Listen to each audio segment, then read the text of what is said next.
বাম, কংগ্রেস, আইএসএফ সবাইকে নিয়ে একজোট হয়ে 26শে বিধানসভায় মাননীয়াকে প্রার্থন করে দেবে। আপনাদের সাথে কোনো কথা হয়েছে?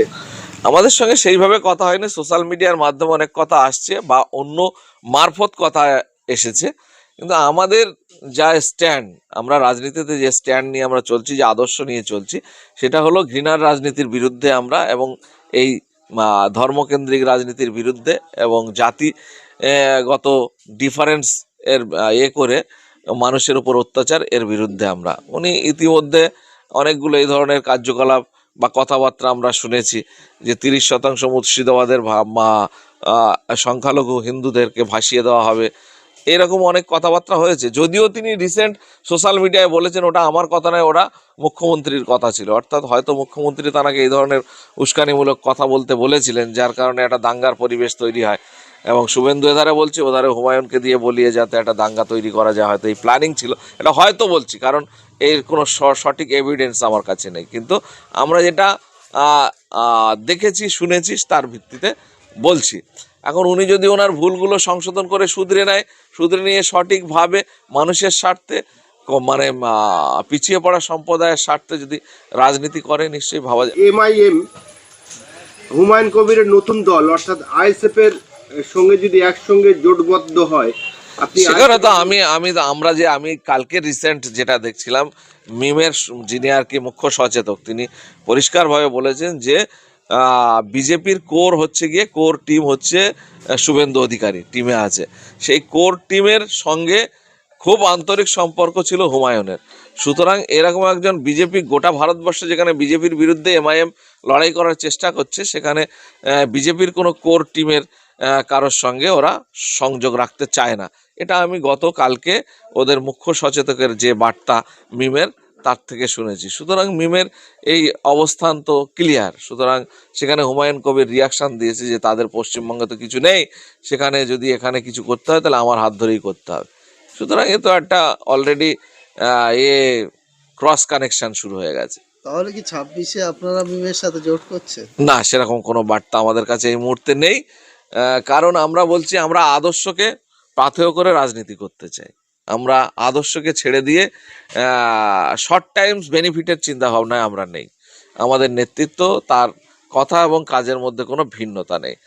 তার যে কথা, যে পলিটিক্সের লাইনে চলবে মানুষের স্বার্থে, জাতি ধর্ম নির্বিশেষে পিছিয়ে পড়া, অসহায়, নির্যাতিত, বঞ্চিত, নিপীড়িত মানুষের স্বার্থে আমরা লড়াই করব। সেখানে ধর্ম, জাত পাত কোনো ম্যাটার করবে না। সেই জায়গায় দাঁড়িয়ে কিন্তু আমরা একটা জায়গায়, মানে মিমের রাজনৈতিক অবস্থান একটা জায়গায় আমাদের সঙ্গে ডিফার করে, সেটা হলো প্রকাশ্য রাজনীতির মঞ্চ থেকে তারা ধর্মীয় স্লোগান দেয়, এবং কিছুটা হলেও ধর্মীয় এজেন্ডা তাদের মধ্যে আছে। এইখানে আমাদের সঙ্গে ডিফারেন্স আছে, যার কারণে ভবিষ্যতে কি হবে জানি না। যদিও গোটা ভারতবর্ষের প্রেক্ষিতে দেখতে গেলে এই তৃণমূল যেমন বিজেপির সঙ্গে ঘর করছে বা করেছে, এখন অলিখিতভাবে করছে, ইতিপূর্বে একসঙ্গে করেছে, দীর্ঘদিনে মন্ত্রিত্ব চালিয়েছে, অর্থাৎ সাম্প্রদায়িক রাজনীতির এর সঙ্গে কম বেশি সব রাজনৈতিক দল সম্পৃক্ত হয়েছে। সেই জায়গায় দাঁড়িয়ে আমরা আমাদের অবস্থান বজায় রাখার চেষ্টা করছি। ভারতবর্ষের সংবিধানকে মান্যতা দিয়ে সংবিধানের অধিকারকে মজবুত করার স্বার্থে আমরা সাধারণ মানুষকে ঐক্যবদ্ধ করা এবং সচেতন করার কাজ আমরা শুরু করেছি, সেটা চালিয়ে যাচ্ছি, ভবিষ্যতে চালিয়ে যাওয়ার চেষ্টা করব। আপনাদের দলের প্রতিষ্ঠাতা আব্বাস সিদ্দিকী এবং আপনাদের দলের চেয়ারম্যান নওশাদ সিদ্দিকী প্রায় 5 বছর ধরে মানুষের সঙ্গে যে জনপ্রিয়তা অর্জন করেছেন দল গঠন করার পরে, তা প্রায় ফিকে করে দিয়েছে এই হুমায়ুন কবির। ফিকে কিছু নয়, এটা একটা, মানে কি বলবো, মসজিদ মন্দির মানুষের মনের কাছে একটা আকর্ষণীয় আবেগ, মানে ধর্মীয় আবেগ, ভালোবাসা।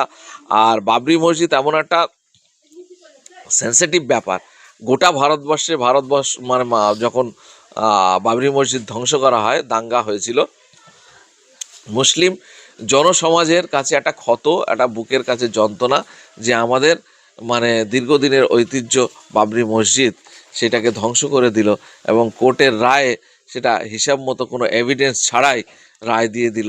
ধর্মীয় ভাবাবেগের ইস্যু করে বলল যে ধর্মীয় ভাবাবেগ এবং মানুষের আবেগকে সম্মান দিতে গিয়ে কোর্ট কিন্তু এই রায় দিয়েছিল যে বাবরি মসজিদের জায়গায় সেখানে রাম মন্দির হবে, কিন্তু আমরা বাস্তবে দেখতে পাচ্ছি রাম মন্দির যেখানে হলো বাবরি মসজিদের স্থলে হয়নি।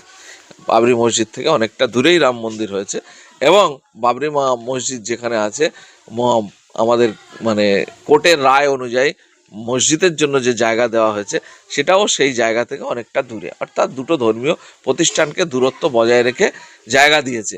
কিন্তু আমাদের যে মানে মনের কাছে, যে সাধারণ মানুষের মনের কাছে যে প্রশ্ন, যে এই মসজিদ এর কাঠামো অবকাঠামোর নিচে কোনো মন্দিরের কাঠামো পাওয়া যায়নি, তারপরেও কেন এটা করা হলো?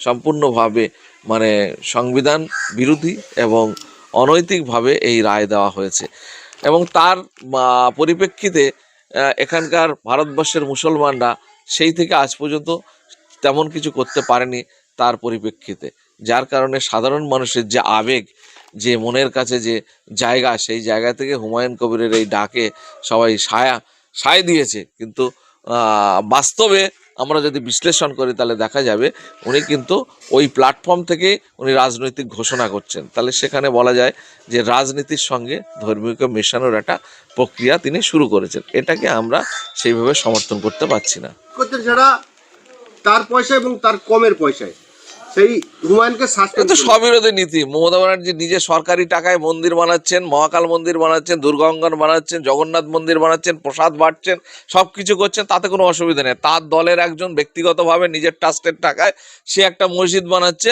সেখানে উনি সাসপেন্ড করে দিলেন, তার বিরুদ্ধে ব্যবস্থা নেন। এখানে পরিষ্কার বোঝা যাচ্ছে উনি জাতিগতভাবে কতটা পোলারাইজ এবং আরএসএস বিজেপির কাছে কতটা মাথা বিক্রি করে ফেলেছেন। এটা আলাদা করে কি আছে আর?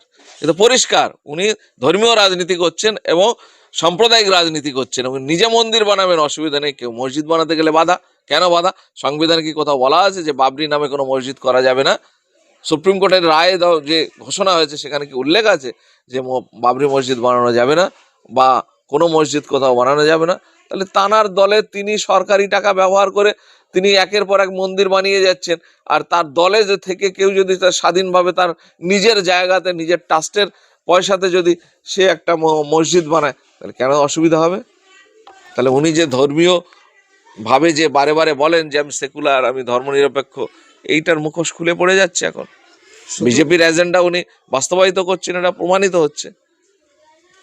শুধু সাসপেন্ড করেননি, গতকাল দেখলাম তার নিরাপত্তা রক্ষীও তুলে নিয়েছে, তিনি বেসরকারি নিরাপত্তা রক্ষী নিয়েছে। হ্যাঁ, যখন সাসপেন্ড হয়ে যাবে, যখন দল থেকে, তখন আর থাকে? ওই তো পরিষ্কার। আমাদের এখানে যারা যারা চোর ডাকাত আছে আমাদের এখানে ভাঙড়ে দেখবেন, যাদের কোনো নেই, গ্রহণযোগ্যতা নেই, তাদের পেছনে একটা করে দিয়ে রেখেছে, সিকিউরিটি দিয়ে রেখেছে। কারণ ওনার দলের যে মানে ওনার দলের কথা মেনে ওনার দলের হয়ে প্রসারের অন্ধভাবে যারা করে যাবে, তারা যতই খারাপ লোক হোক তাদের পেছনে উনি সিকিউরিটি দিয়ে রাখবেন। আর সরাসরি সত্য কথা বুক চিতিয়ে বললে তাকে সাসপেন্ড এবং তার সব রকম সুযোগ সুবিধা থেকে বঞ্চিত। তো পরিষ্কার আমাদের তো একমাত্র বিরোধী নওশাদ সিদ্দিকী, তার সিকিউরিটিও আমাদের কোর্টের মাধ্যমে নিতে হয়েছে।